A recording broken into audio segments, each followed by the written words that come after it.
Television! Game of Thrones, I was not expecting last week for there to be so much controversy over Sansa's rape. I think I mentioned last week that I thought it was very well done for what it was. I liked that they didn't show the actual act. It was more about Theon's reaction to it. And yeah, I don't think that had anything to do with, like, he's more important. It's the fact that, you know, no one needs to see what's actually happening with Sansa. I think what we were getting out of that scene, besides showing, you know, what a terrible person Ramsay is and how he's clearly the new Joffrey of this universe, even though Joffrey never had any sexual desires of any kind. He seemed to be totally asexual from what I can tell. But what I took away from that scene was that Theon is still there, deep inside of Reek. Theon is still there and wants to be able to make amends for, you know, what he did to Winterfell and Sansa and all that. And he's really struggling with, you know, the way that he's been conditioned by Ramsay and, you know, wanting to still be a good person. And I thought that paid off really well this week, where Sansa, who, you know, we didn't have to see any more rape, she's just all beat up and clearly has been suffering a lot with Ramsay, when she begs Theon to go light a candle for her. And I knew right away this wasn't going to work out well, but there was a struggle there. There was a momentary struggle where, you know, he's telling her, like, no, he'll hurt us, don't make me do this, don't call me Theon, and she still just begs him to go light this candle, that it'll mean rescue. And then of course Theon just goes right to Ramsay, tells him, because I don't think it's a choice for him. I think that's how he feels now, that anytime he doesn't tell Ramsay what's going on, he's going to get hurt, and so he's just trying to avoid that. There's some great cathartic moments this week. Cersei finally having the sparrows, and the High Sparrow finally revealing that what I think has been the plan the entire time, which was to get Cersei comfortable with them in power by taking out all of her enemies, and then being like, oh, no, when we're saying everyone, we mean everyone. And so, you know, throwing Cersei in jail now, and suddenly Tonman, who I feel kind of bad for, I mean, he's fairly innocent as far as the people in power in the show go. He doesn't really have an understanding of all the machinations and behind-the-scenes, you know, political intrigue going on. So the fact that now his wife and his mother and his wife's brother are all in jail, and he can't really do anything, but, you know, he can send out the guard, but then he's going to start a war, and poor guy. But, you know, I know where this scene is leading for Cersei, and I'm glad they're going to put this in the show, because I did wonder if they'd need... Well, we don't know yet. This is probably going to be next week or the week after, but the Mother's Mercy, I think they call it, is a very interesting act and a very interesting way to repent. And I think it'll be interesting to see the show deal with that. So I'm looking forward to that stuff in the coming weeks. And Cersei has just been so smug for the past few weeks. And I mean, of course I don't wish for anyone to be tortured or in pain or anything like that, but it is good to see her, what's the word, foisted by her own baton or something like that.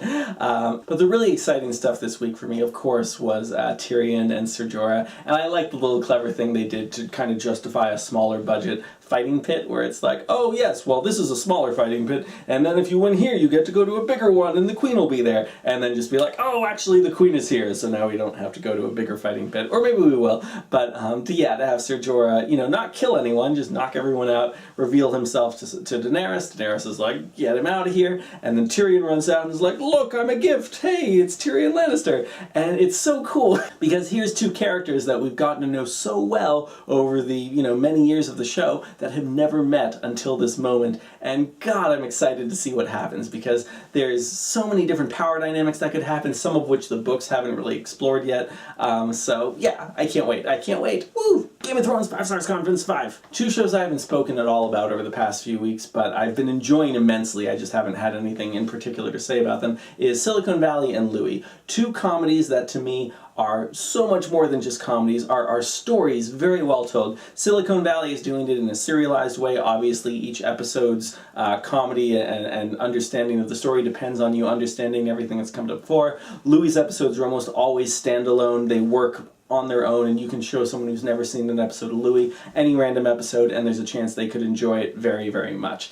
This episode of Louie this week, so first of all, 5 Stars Conference 5 for both the shows. They're having fantastic seasons. I'm enjoying them so much, and I really look forward to them every week. I wanted to say something quick about Louie.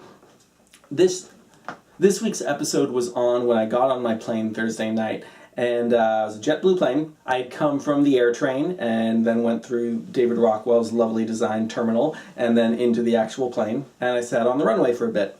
I turn on this episode of Louie, it was already about halfway through, but I see Louie get on the air train, walk through the terminal, even though for some reason it's supposed to be like Cincinnati or Atlanta or something like that. Clearly the JetBlue terminal at JFK. I'm sure he doesn't care. And then going through this whole thing about like lost luggage, and then when he leaves his luggage on the air train, he has to go out to the tarmac, and they're doing this whole thing where it's like all abandoned luggage is like a biohazard, so they've got these giant, forceps that they're dumping it in, biohazard waste containers, and he's looking, through binoculars, and I'm sitting on the runway in a JetBlue plane, probably, 50 feet away from where that was filmed, while I'm watching this episode. So that was really surreal, but that was a particularly hilarious episode. There's a moment in this episode that explored a comedic situation that I'm not sure I've seen in quite this way. Louie's on the air train, and this family gets on with like 9 kids.